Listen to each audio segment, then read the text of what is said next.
Hello everyone, I am Zann the Awesome, and I'm back, and I'm ready to look at some more Star Wars Empire at War.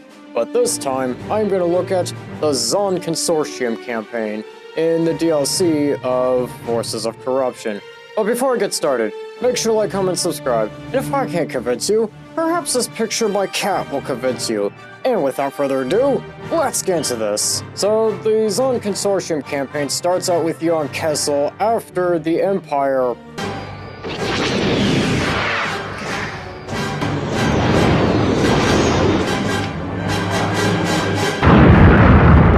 lost its property due to unforeseen circumstances, where you have to lead Tiber Zann, the new faction leader of the Zann Consortium, and his friend, Uri, as they do a prison riot to break Tiber Zann out of Kessel. Back when Kessel looked like this, and not like this. Anyways, the mission starts with basically Jabba communicating with Tiber Zann to taunt him and ask him where the Sith holocron that he stole in the tutorial is. Tiber Zann says no, and does something that I'm pretty sure he's not supposed to do, and, you know, does another thing that I'm pretty sure that the guards might be maybe looking at him for, maybe just a little bit funny. Anyways, and he contacts Uri to basically come down there a bit sooner to start the prison riot, and then a bounty hunter comes in, and it's just a pretty cool cutscene that I'll just let you watch. And you must be Tiber Zann. A bounty hunter. How very appropriate. I would tell you to send my regards to Jabba, but you won't get the chance. I'll tell him when I pick up my bounty. You'd be smart to leave with your skin intact before the prison riot I planned kicks off, which should be any moment now. I'll be gone by then. You're right. Sooner than you thought. Perfect timing as usual, Uri. Anyways, Tiber Zann and Uri go around and basically start a massive prison riot on Kessel. And this is a pretty good first tutorial on basically who Tiber Zann is, and also some gameplay features like basically where you can go up and bribe people, which definitely comes in handy later. And then there's this part with the Dark Troopers, which I really like. It basically gives you two options on how you can take out those Dark Troopers, either with the prisoners here and your probably bribed stormtroopers, or you could just send Uri to go wipe them out for you. I chose the former, but there's the choice right there. And the next few missions, or missions, are where you're basically setting up a lot of corruption operations on planets like Honegar, Shola, and Mandalore, and where you really get to learn about the corruption mechanic in this game, which I think is really cool. It basically gives you things like some planets can give you access to like the black market, like say Kuat, where you can get to steal some technology to help make your stuff better, or you could do something like set up racketeering operations and basically get some money, or you could set up things like, I don't know, piracy and can get some cool bonuses there, or you could set up corrupt militias and basically just make sure that the enemies can't quite spawn some reinforcements. And I also like how this one, instead of being a specific ideology like the Rebels or the Empire, it is just a crook who wants to get rich. You know, not like he's, I don't know, an ideological fanatic or something like that. The next mission is where you go to Yavin 4, or more or less the space, after the Empire's insurance problem is there, and you have to basically get a bunch of data pods, and it also kind of shows how you're kind of more of a pretty good third party between the Rebels and the Empire, and how you more or less can let the Empire and the Rebels fight each other, or you could do what I do and just destroy both of them regardless. And I remember struggling at this mission when I was a kid. I actually rage quit when I was a kid. I'll be perfectly honest on that one. And the next mission is one on Salukami, or how it was pronounced in the game as Salyukami, because this was before they actually, had a on-screen name for it. Anyways, when on Salyukami, as the game pronounces it, where you have to take a relay station from Jabba after he's done a series of attacks on you, and as you can see, I nearly get Uri killed, but luckily, I don't, because I am just that good at the game. And also, this mission was actually surprisingly easy, despite the fact I almost got Uri killed, but yeah, it's not too hard, and I guess this mission's alright, especially if you bring your fleet into orbit, and you get to kill a bunch of Hutts while you're at it.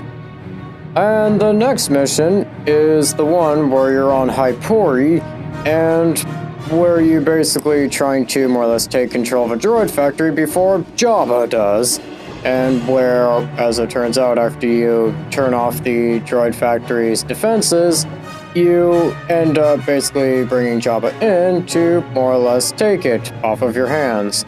And I like this mission as well. It actually does show that the Zann Consortium more or less has to rely on old Clone Wars droids, and I think it is really interesting in terms of how the mission is set up and how you even can get to take control of the droids later on. Plus, also, Zann gives the greatest threat to Jabba ever, which kinda just shows how awesome he is, which I'll play it right now.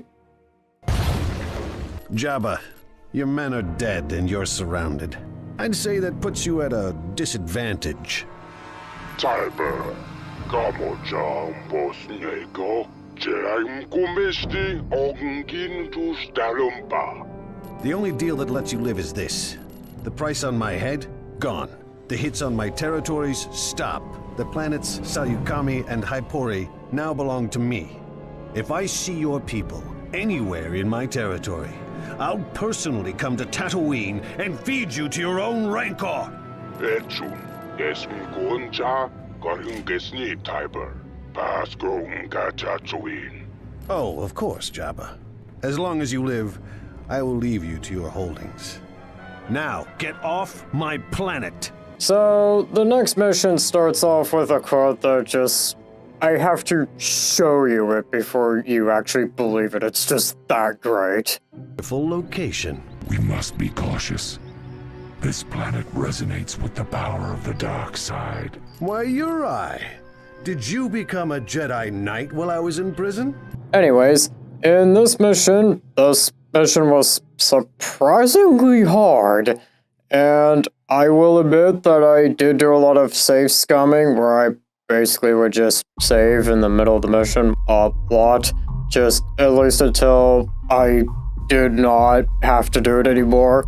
And I will admit that half of the time that was due to the fact the AI was dumb and decided to do dumb things that I specifically told it not to.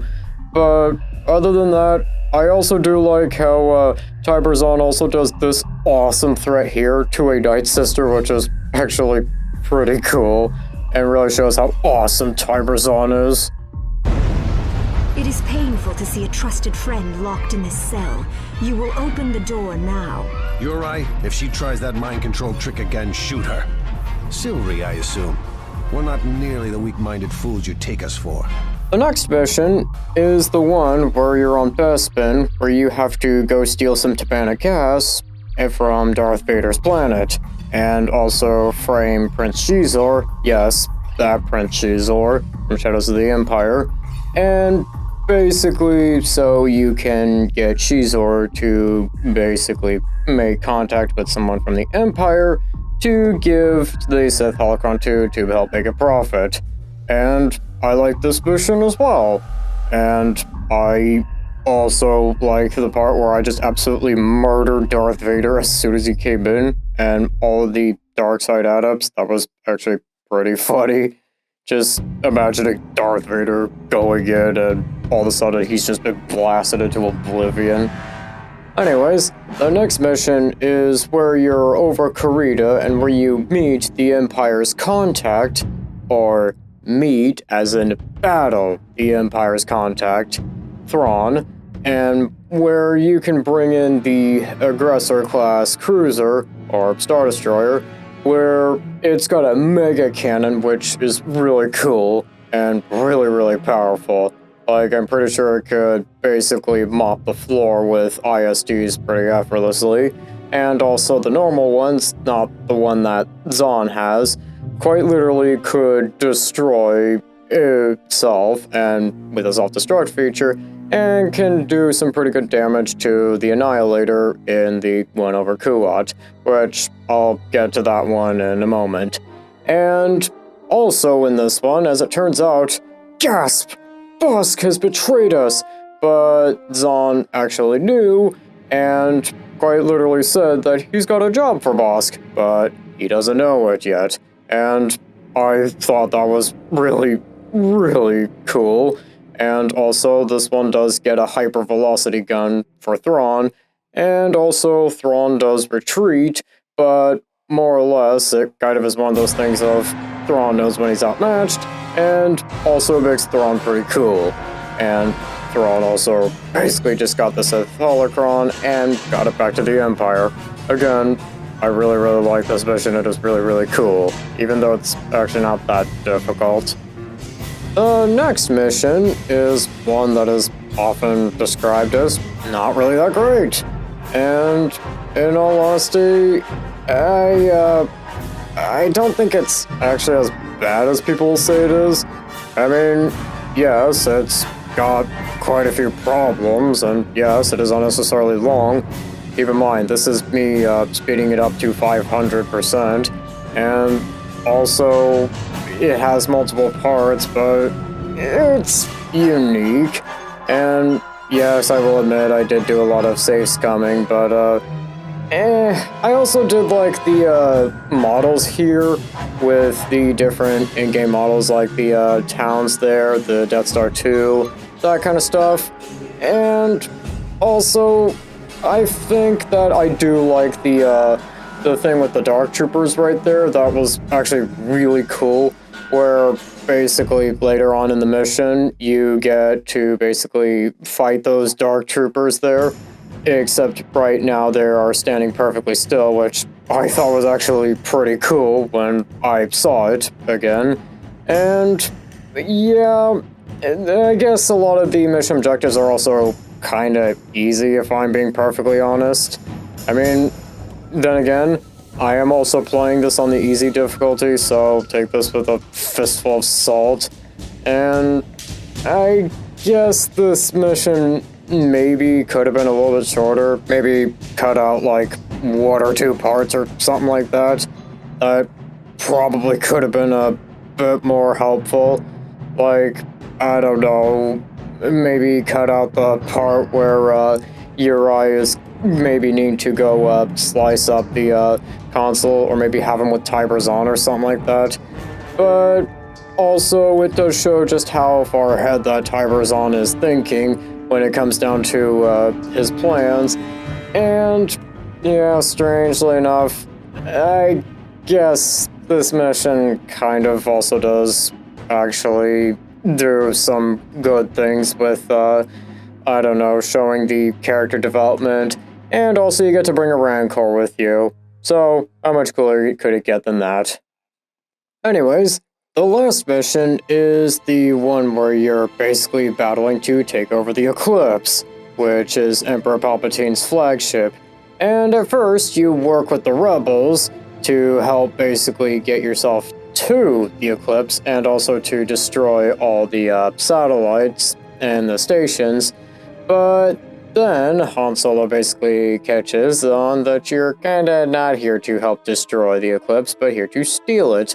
And basically, once you get your transport ship to the Eclipse, you can basically start firing the laser and rain absolute hellfire on both the Rebels and the Empire. And this has got to be my favorite mission out of all of the Star Wars Empire War missions, all the Empire and Rebel and Zann Consortium ones, because this one, yes, it is difficult, but you also get to basically be a really great third party, and also you basically get to control the eclipse and basically absolutely destroy everything in your path. And also, it does basically make it so that you can destroy a whole Super Star Destroyer effortlessly, except for me, where I just, kind of blew it up the normal way. And yeah, this campaign was absolutely great. There were a few ones that weren't especially that great, the Coruscant one. But other than that, I gotta say, this is gonna be my favorite of all the three of the campaigns. And I think with that, that's gonna do it for today. Don't forget to like, comment, subscribe, and I'll see you in the next part.